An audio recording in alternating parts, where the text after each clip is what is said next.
여론의 세력을 멸할 것이요 그 병과도 그것한 자를 엎드러 뜨이니 말고 그것한 자가 각각 그 동료의 칼에 엎드러지리라. 만군의 여호와가 말하노라. 스알리의 아들 내 종 수르바벨아 여호와가 말하노라.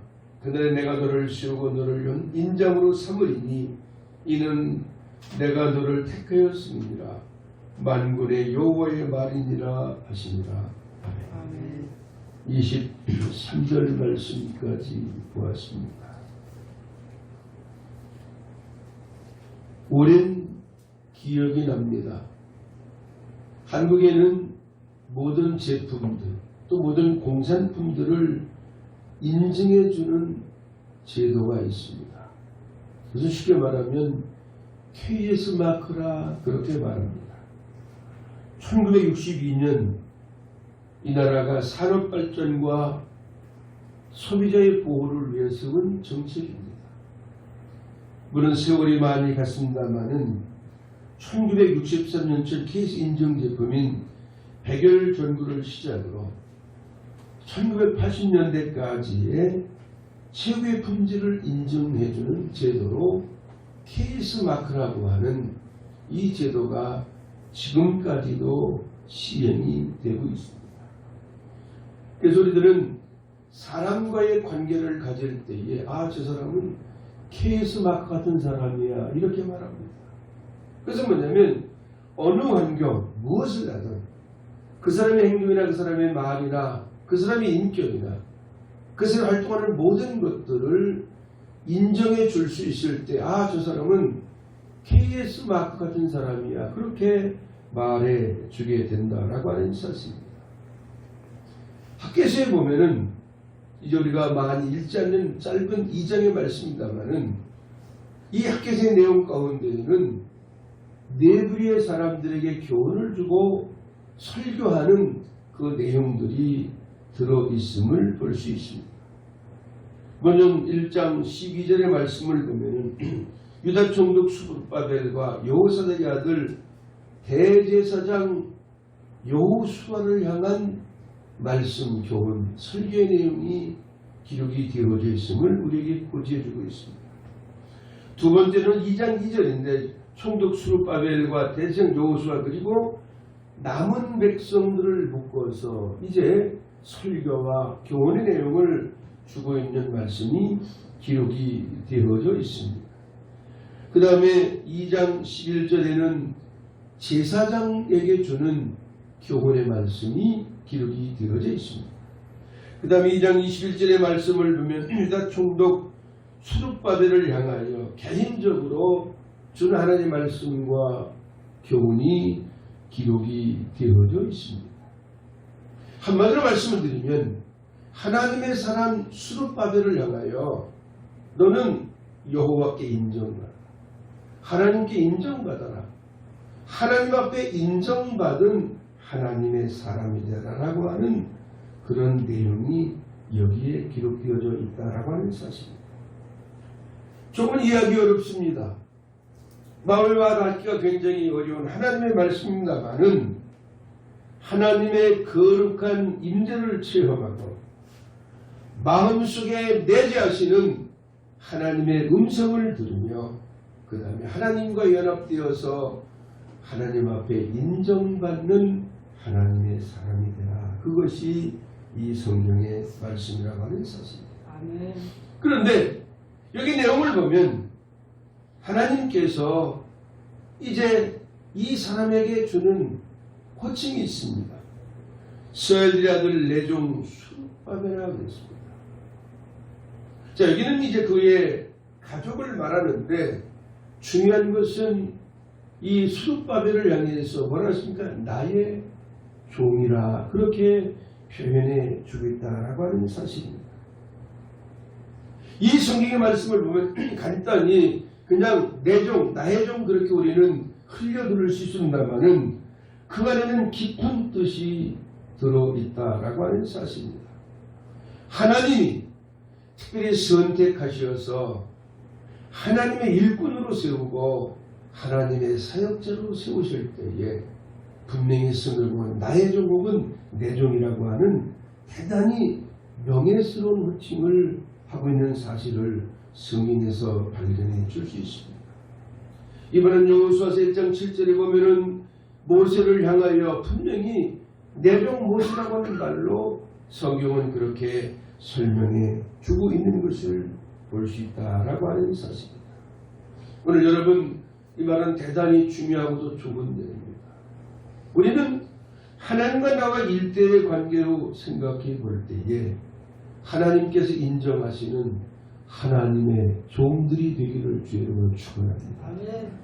하나님이 인정하시고 하나님이 언제 어느 때 어느 곳에 가더라도 너는 나의 종이다, 너는 나의 것이다, 너는 나의 사람이다라고 하는 그런 인정받는 사실이 성경을 통해서 굉장히 중요하다라고 하는 사실입니다. 그러면 왜 하나님께서 여기 나와 있는 것처럼 스룹바벨을 향해서 나의 종이라고 표현해 주셨을까요? 실제로 성경을 보면은 스룹바벨은 대단히 실패했던 하나님의 지도자입니다. 왜냐하면 하나님이 이제 이스라엘 백성들, 유대 백성들을 이제 예루살렘으로 귀환시킬 때에 1차 귀환에 참여했던 사람이 스룹바벨입니다. 그런데 하나님이 그에게 명령하시고 그에게 주어졌던 임무가 무엇일까요? 그것은 하나님의 성전을 재건하라고 하는 그 아름다운 사명을 그에게 허락해 주었다라고 하는 사실입니다.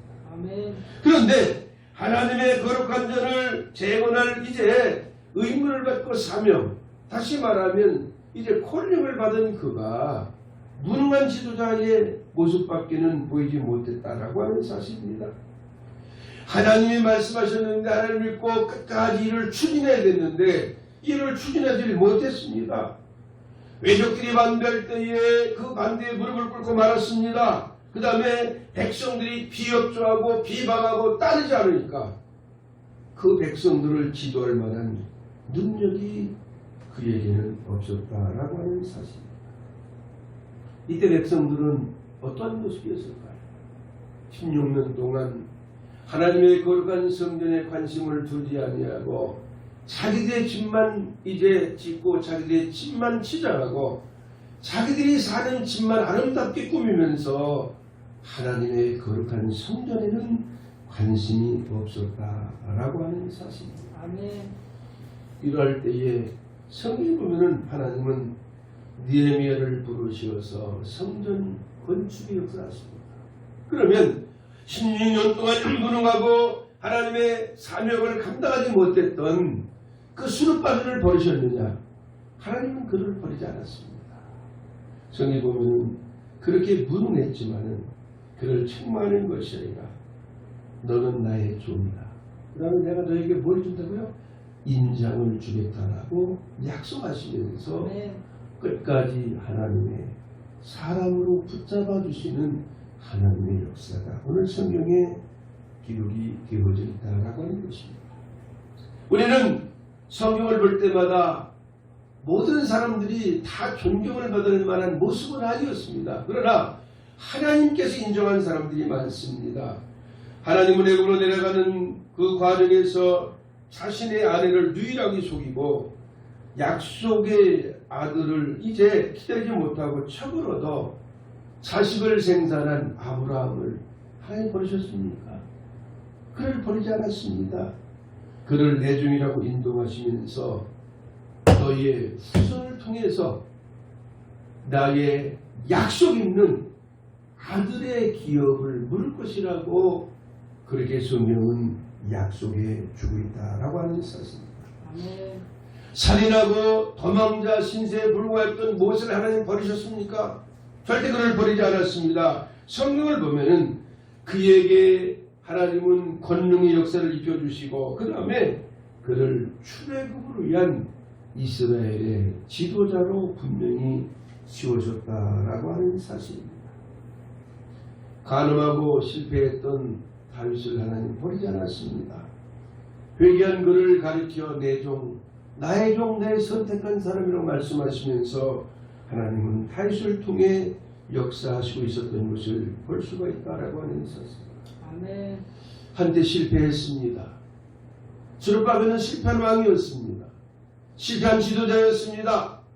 그러나 하나님이 그를 버리지 아니하시고 그에게 부드럽게 말씀하시면서 나의 종이라고 설명하시고 그의 인장을 이제 허락해 주셨던 말씀이 오늘 성경에 기록되어져 있는 하나님의 아주 아름다운 말씀이라고 하는 사실입니다. 아멘.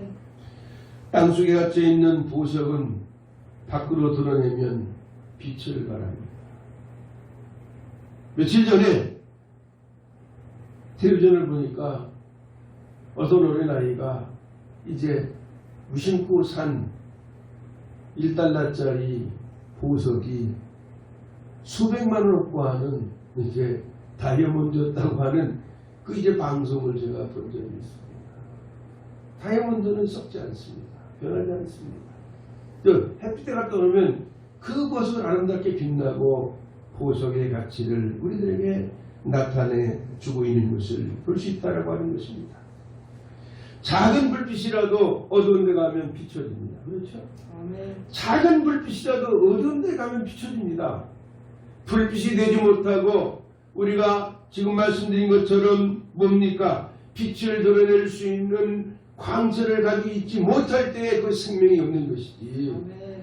우리가 하나님의 복음의 빛이 있을 때에 하나님의 능력의 역사가 있을 때 우리는 비칠 수 있고 밝힐 수 있고 그 값어치를 드러낼 수 있는 그런 역사가 있게 된다고 하는 사실입니다. 아멘. 여기 성경을 보면은 금방 무너질 것 같은 이제 이 환경 속에서도 하나님 함께 하십니다. 저는 이 시간 계시록 7장 17절의 말씀을 하나 더 인용하려고 합니다. 이는 보좌 가운데 계신 어린 양에 저희가 목자가 되사 생명 인도하시고 하나님께 저희 눈에서 모든 눈물을 씻어주실 것입니다. 그랬습니다. 자, 이번 주에 평생의 두 번째 이제 장례를 치렀습니다. 그러니까 장례를 두 번째 치는 게 아니라 장례를 굉장히 많이 치렀는데 두 번째 친구 아들의 장례를 치렀습니다. 첫 번째는 30여 년 전으로 거슬러 올라갑니다. 근데 친구가 아들을 장례 치러 달래는데 아들이 죽은 지 몇 개월 지난 후입니다. 교회에 창립 예배에 갔는데 그만 음식을 잘못 먹고 식중독으로 세상을 떠났어요. 누구한테도 맡기지는 못했는데 정말 이 장례비인데 너무너무 6살짜리인데 너무너무 힘들더라고. 말이 안 나오는 거예요. 불쌍하니까. 그냥 시체를 앞서서 안 돼 보니까 그냥 머리도 다 이거 그냥 오픈했다 꼬맸죠. 배도 그냥 온 전체를 오픈했다가 이제 이게 왜냐면 수사 때문에 이거 검사를 하느라고요. 그런데 그 엄마가 애를 딱 끄라는 순간 30분 안 떨어지는 거예요. 그냥 애를 만지고 뽀뽀. 자기 아들이니까. 네? 몇 개월 지난 그 애를 보고 판정을 하는 거예요. 그동안은 이제 뭡니까? 영안식에 있으니까 볼 수가 없었는데 장례를 치니까 꺼내놨잖아요. 거기 가서 그때 73세 된 장로님 이제 제 가방을 들고 갔는데 야 정말 이게 예배인데가 참 어렵더라고요. 며칠 전에 동창으로부터 연락을 받았어요. 저하고 같은 날에 태어난 고등학교 동창이에요. 아들이 죽었다는 거예요. 몇 살이냐 그랬더니 딸은 42살이고 그 아들은 39살이라는 거예요. 그 왜 죽었냐 친구한테 물어보니까 자살해서 죽었다는 거예요. 그 목사가 장례를 치를 때에 자살해서 죽은 그 집에가 장례를 치는 게 가장 어렵습니다. 그렇죠? 그것도 믿음이 돈독하지 못한 그 환경에 가서 예배를 드리고 장례를 치는 게 그게 그렇게 어려워요. 친구는 제가 여러 번 권고해서 교회를 가끔 나가봤는데 부인은 나가지 않더라고요. 오늘 올 줄 알았는데 오질 않았네요. 편하게 또 내가 강요할 수 없으니까. 가서 보니까 이거 애는 죽어서 뒤에 있는데 여러분들 알다시피 우리 장로교회에서는 죽은 사람한테 기도합니까? 안 합니까? 네? 죽은 사람한테 기도할 수가 없고 해서는 안 되잖아요. 내가 그 친구 부인한테 먼저 얘기했어요. 보자고 해가지고 이거 어떻게 할 거냐. 그래도 남편이 교회를 다니는데 기독교식으로 해야 될 거 아니냐. 그것 자체도 준비를 못한 거예요. 그 컨사회는 그 김사원 목사 그 교회에 나가면 아주 철저한 신앙을 가진 사람이더라고요. 근데 그것 자체도 준비를 못한 거예요. 알리지 않고 그냥 숨어서 했는데 안 알릴 수가 있는 거예요. 알리면 다 알게 돼 있잖아요.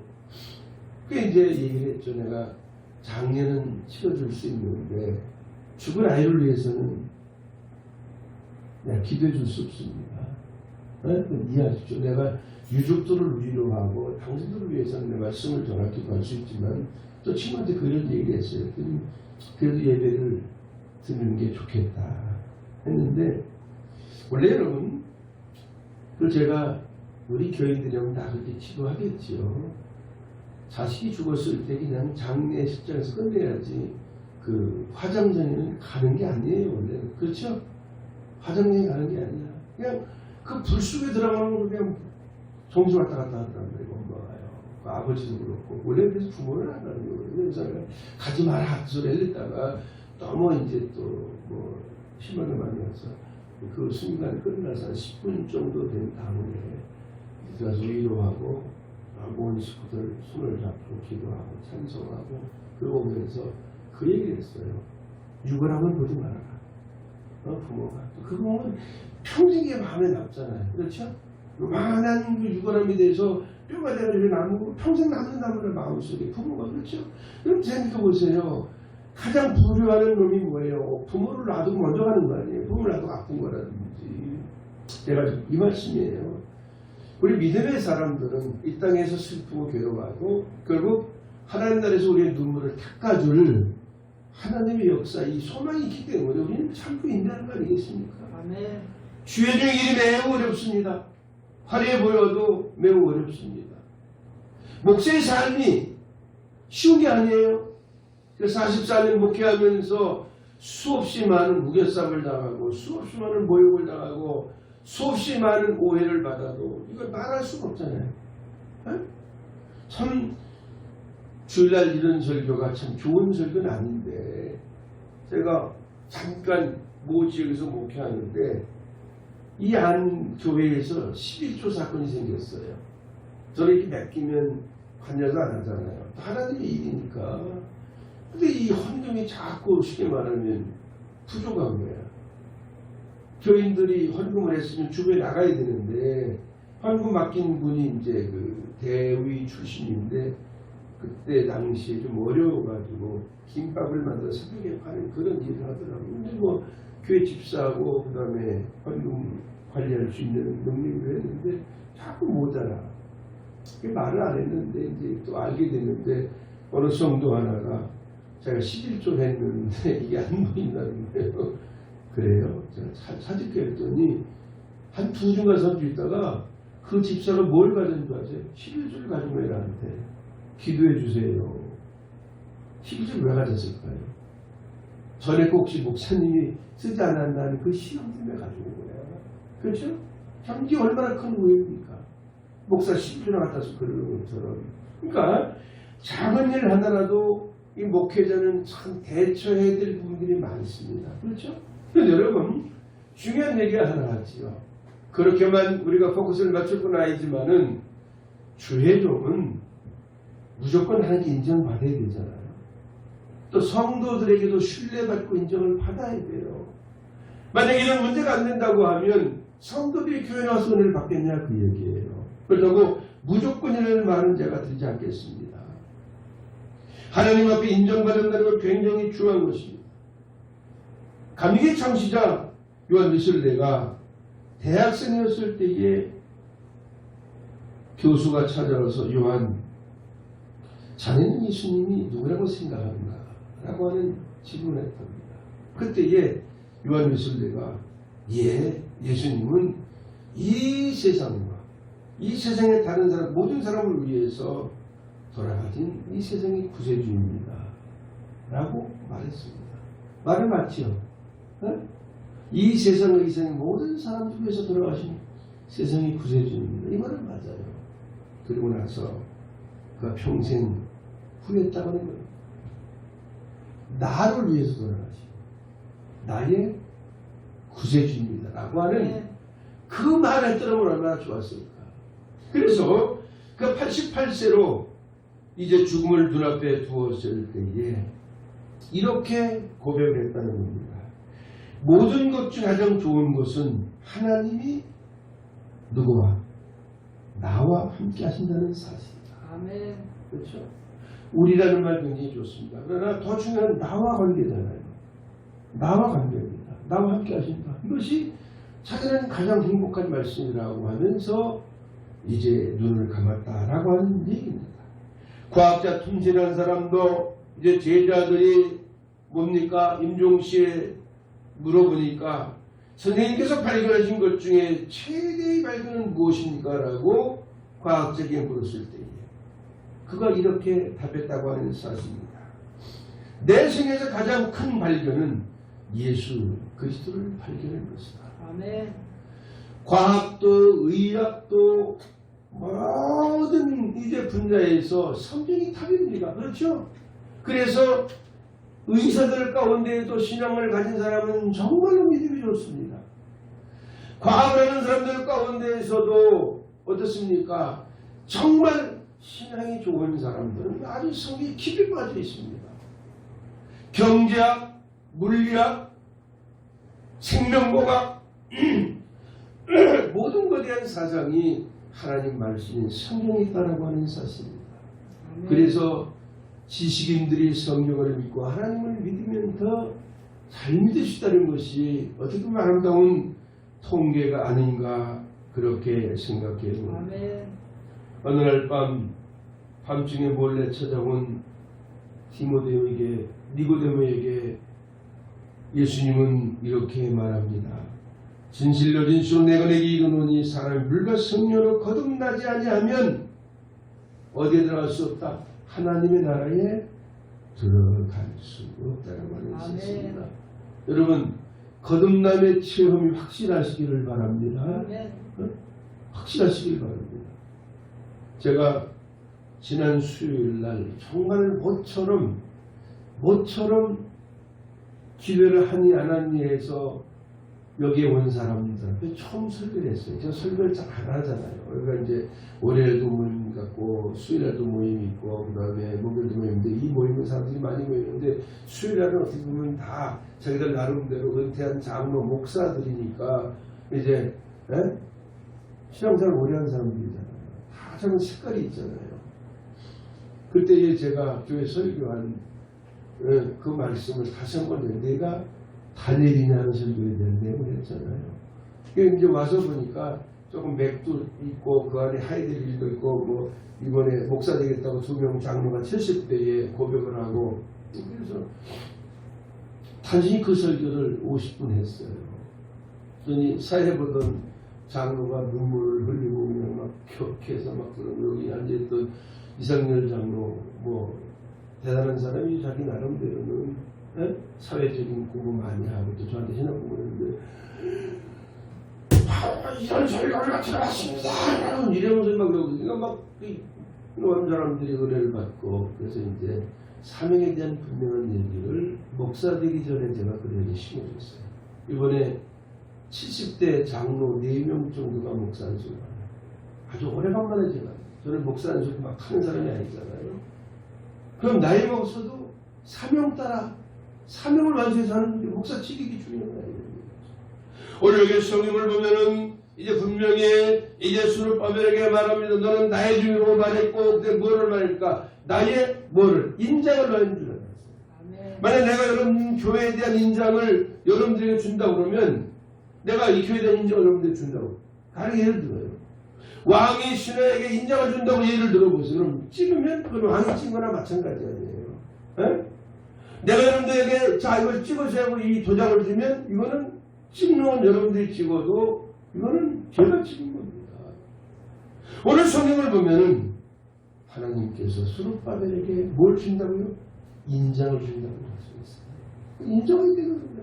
넌 대종이고 내가 너에게 인장까지 이제 이렇게 맡겨주리라고 하는 그 말씀으로 이제 설명해 주겠다라고 하는 사실.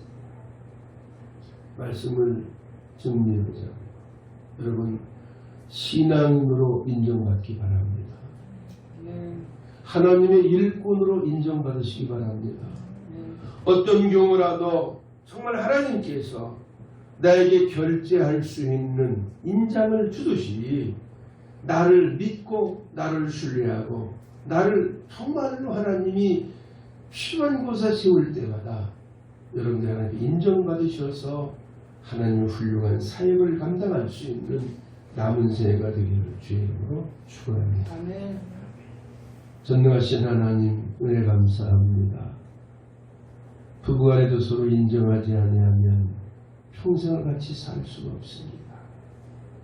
또 성도간에도 서로 인정하지 아니하면 신앙생활에 도움이 될 수가 없습니다. 하나님께 인정받지 못하면 우리의 믿음은 헛것입니다.